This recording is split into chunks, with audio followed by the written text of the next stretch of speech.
Hi, Tim Biggam for Delta Derivatives, Option Hedges and Edges. Taking a look at a market that is waiting on Apple. We'll see what comes out after the bell today on Apple. But given the valuations, I think the upside may be limited unless they have a rip-roaring number. We're looking at the largest cap stock, obviously, in the U.S., trading at over 5 times price to sales. We're well over 25 on a PE basis. So given the fact that this stock had an absolute monster year last year, having a decent month this month again, I'm just looking to position just above the all-time highs at 323, selling this week's 325 calls, hedging with the 327.5s, getting about 65 cents or so. So looking for a risk-reward trade-off above 30%. I just think Apple will have trouble breaking out to fresh new highs unless it's an absolute blowout number. And given that every analyst has already upgraded and upped their price target, I think that probably will put a cap on the rally as well.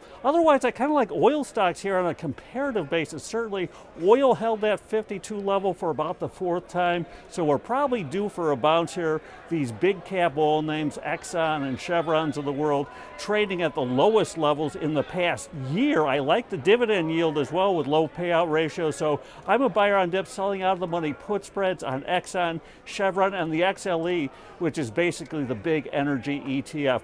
Other than that, I think it's keep your head down and wait and see if the coronavirus scare is actually going to spread here or if it turns into a corona light sort of scenario. But certainly stocks, for all the angst and machinations we've seen over the past few days, we are still up for January on all the 3 major indices now. So put that in the back of your head here. When you see these sell-offs, everyone rushes in. We'll see if the Fed funds rate, which now the Fed is more likely to cut rates in June, given the fact that global growth will probably be slowing because of the coronavirus, providing yet again some more fuel for the rally. So this risk-reward, kind of yin and yang, I think will continue here. More of a trader's market going forward. So till next time, as always, here's a good trading. Take care.